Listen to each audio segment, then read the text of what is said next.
Hello everyone, welcome back to the biology B.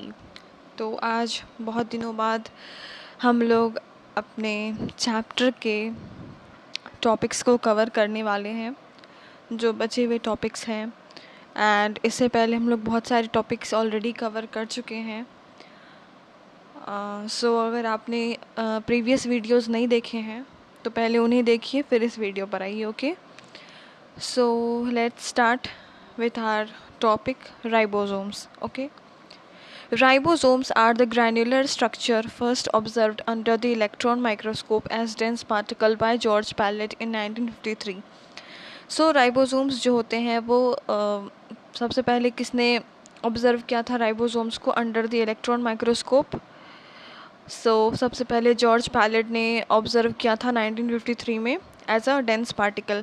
Dense particle मतलब tightly bind particle हम लोग इसको बोल सकते हैं, तो उसे हम कहते हैं डेंस पार्टिकल। एंड राइबोसोम्स जो होते हैं वो एक ग्रैन्युलर स्ट्रक्चर्स होते हैं, मतलब कि ग्रेन लाइक स्मॉल यूनिट से वो बने हुए होते हैं। Okay, so ribosomes are the granular structures. So it is made up of grain-like structures which was first observed under the electron microscope as dense particle or tight holding particles by George Pallet in 1953. Okay, and now they are composed of RNA and proteins and are not surrounded by any membrane. तो ribosomes जो है किस चीज़ से बना हुआ होता है? It is composed by RNA plus proteins. Ribosomes is made up of RNA, ribonucleic acid plus protein. Okay, and these are not surrounded by any type of membrane. So these are membraneless. Okay, and further the eukaryotic ribosomes are 80s while the prokaryotic ribosomes are 70s. eukaryotic ribosomes जो होते हैं वो 80s के होते हैं, while जो prokaryotic होते हैं वो 70s के होते हैं. each ribosomes, s मतलब स्वेडबर्ग यूनिट, वो हम आगे पढ़ेंगे, ठीक है. each ribosome has two subunits. जैसा कि हमने देखा 80s और 70s के दो राइबोसोम्स होते हैं, 80s eukaryotic and 70s prokaryotic. So each ribosome has two subunit, larger and smaller subunit. Okay, the two subunit of, जैसे 80s का भी दो सबयूनिट होगा और 70s का भी दो सबयूनिट होगा. 80s जो राइबोसोम है वो किससे मिलकर बना होता है? लार्जर सब यूनिट 60s से और स्मॉलर सब यूनिट 40s से. अब आप सोच रहे होंगे कि 60 + 40 तो 100 होता है, तो 80 कैसे होगा?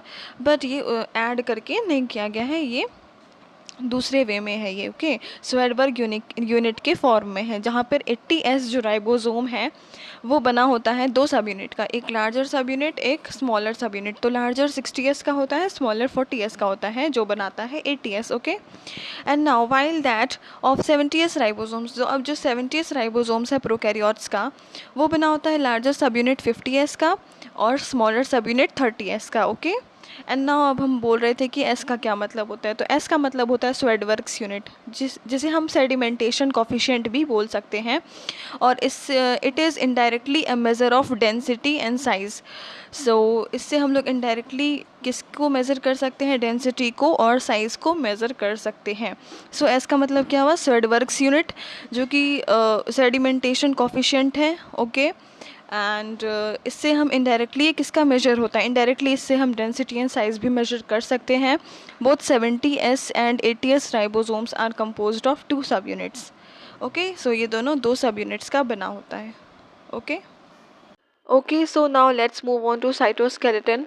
An elaborate network of filamentous proteinaceous structure consisting of microtubules, microfilaments, and intermediate filaments present in the cytoplasm is collectively referred to as cytoskeleton. तो साइटोस्केलेटन क्या होता है कि जब उसके साइटोप्लाज्म में microtubules, microfilaments and intermediate filaments present होते हैं साइटोप्लाज्म में, उनको कलेक्टिवली हम बोल देते हैं साइटोस्केलेटन. ओके, एंड साइटोस्केलेटन जो सेल में होते हैं उनका बहुत सारा फंक्शंस होता है, जैसे कि वो मैकेनिकल सपोर्ट प्रोवाइड करता है, मोटिलिटी प्रोवाइड करता है और सेल के शेप को मेंटेन भी करता है. तो ये इसका 3 फंक्शंस हैं. ना यहाँ पर आप लोग को डायग्राम दिख रहा होगा, तो इसमें से पहला डायग्राम है जिसमें दिखा रहा है इलेक्ट्रॉन माइक्रोग्राफ का. तो यहाँ पर सीलिया और फ्लैजिला का इलेक्ट्रॉन माइक्रोग्राफ में दिखाया जा रहा है पार्ट्स. तो ये थोड़ा ब्लैक एंड वाइट में होगा, एंड यहाँ पर उसका प्रॉपर डायग्रामेटिक रिप्रेजेंटेशन है उसके स्ट्रक्चर का, इंटरनल स्ट्रक्चर का. तो यहाँ पर आप लोग को दिख रहा होगा प्लाज्मा मेम्ब्रेन, पेरिफेरल माइक्रोट्यूब्यूल्स, या उसको डबलेट्स में है वो, inter doublet breath, central microtubule, radial spoke and central sheath, ये सब दिख रहा है। तो इन सब के बारे में जो आगे हमारा टॉपिक है विच इज सीलिया एंड फ्लैजिला, हम लोग उसमें पढ़ने वाले हैं। तो इस टॉपिक तो यहीं तक है, आगे हम लोग पढ़ेंगे cilia and flagella. Okay okay, so now let's move on to cilia and flagella.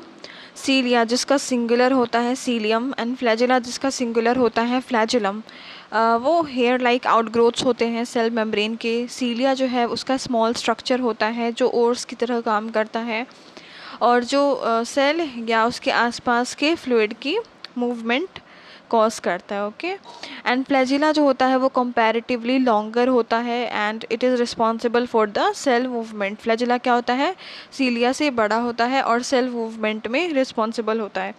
The prokaryotic bacteria also possess flagella, prokaryotic bacteria के पास भी फ्लैजिला होता है but these are structurally different from that of the eukaryotic flagella. Eukaryotic flagella से वो different structurally different होता है। कौन, prokaryotic bacteria also possess flagella but these are structurally different from that of the eukaryotic flagella. Okay, the electron microscopic study of a cilium or the flagellum show that they are covered with the plasma membrane. Okay, तो cilia और flagella किससे covered होता है, plasma membrane से covered होता है and उसके core को हम लोग क्या बोलते हैं, एक्सोनीम। अब हम लोग एक्सोनीम के बारे में जानेंगे कि एक्सोनीम क्या होता है। ओके तो एक्सोनीम एक्चुअली सीलिया और फ्लैजिला के अंदर ना एक फ्रेमवर्क होता है जिससे उसका मूवमेंट होता है एंड इस फ्रेमवर्क को हम लोग क्या कहते हैं, एक्सोनीम। किसके अंदर, सीलिया और फ्लैजिला के अंदर। ठीक है, एक क्या होता है, फ्रेमवर्क जिससे सीलिया और फ्लैजिला का मूवमेंट होता है एंड इस फ्रेमवर्क को हम एक्सोनीम कहते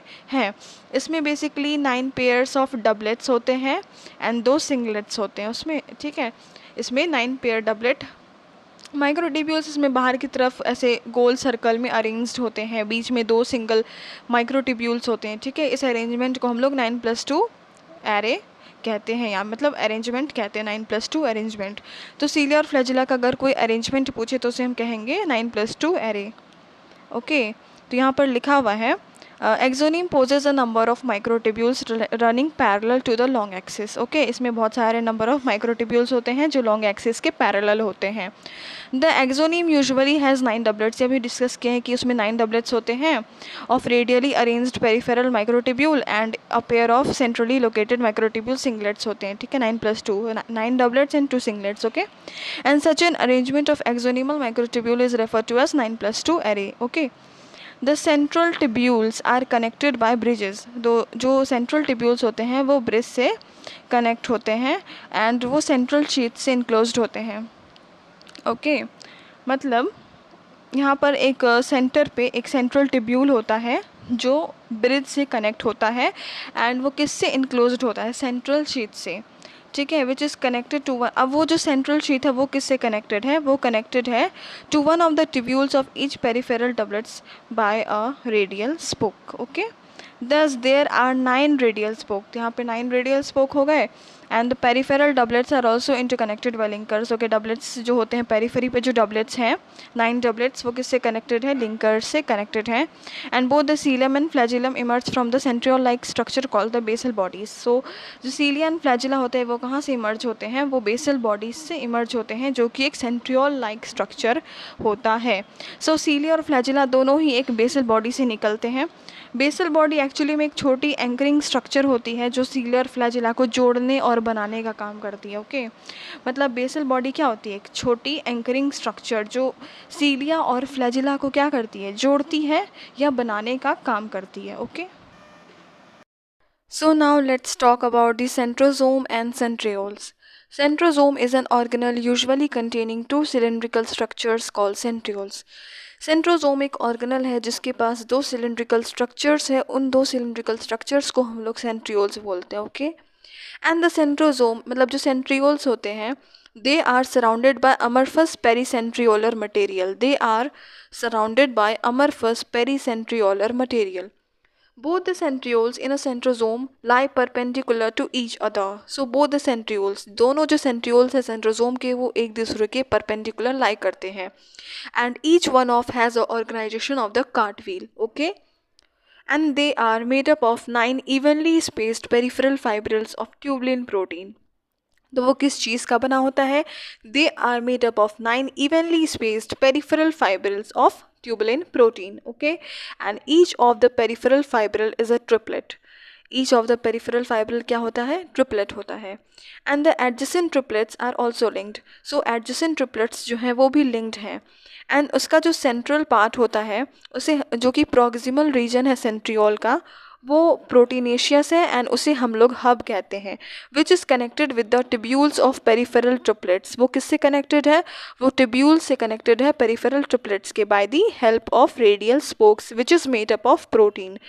वो किससे कनेक्टेड है? पेरिफेरल ट्रिपलेट से, by the help of radial spokes, जो कि प्रोटीन का बना हुआ है. The centrioles form the basal body of cilia and flagella. तो centrioles किस चीज़ को फॉर्म करते हैं? वो बेसल बॉडी बनाते हैं सीलिया का, फ्लैजिला का और स्पिंडल फाइबर्स का. That give rise to the spindle apparatus during the cell division in animal cell. Okay, so यहाँ पर लिखा है कि the centrioles form the basal body of cilia and flagella and spindle fibres, और जो spindle fibres हैं वो spindle apparatus जो है उसको फॉर्म करते हैं. Give rise to the spindle apparatus. Spindle fibres give rise to the spindle apparatus during the cell division in animal cell. तो यहाँ पर मतलब अलग अलग लाइन है कि जो सेंट्रियोल्स है वो बेसल बॉडी बना रहा है सीलिया और फ्लैजिला का, और जो स्पिंडल फाइबर्स है वो किसको फॉर्म कर रहा है? स्पिंडल अपैरेटस को. कब? During the cell division in animal cells. Okay, so ये था हमारा centrosome and centrioles. Now let's move on to our last topic which is microbodies. Many membrane-bound minute vesicles called microbodies that contain various enzymes are present in both plant and animal cell. So many membrane-bound minute vesicle. Okay, membrane bound minute vesicle, जो छोटे छोटे vesicles होते हैं membrane bound, उन्हें हम microbodies कहते हैं, जिनमें बहुत सारे प्रकार के एंजाइम्स होते हैं. और ये जो माइक्रोबॉडीज़ है ये दोनों प्लांट एंड एनिमल सेल्स दोनों में ही प्रेजेंट होता है. बस इतना सा ही था हमारा माइक्रोबॉडीज़, और आज का हमारा ये लास्ट टॉपिक था. तो अगर ये चैप्टर आपको समझ में आया हो तो प्लीज़ लाइक करें, मेरे चैनल को सब्सक्राइब करें and do comment as well. And जो भी डाउट है, कोई भी डाउट है अगर आपको, तो वो आप कमेंट सेक्शन में मेंशन कर सकते हैं. Okay, so thank you so much. मिलते हैं हमारे नेक्स्ट चैप्टर में. Thank you.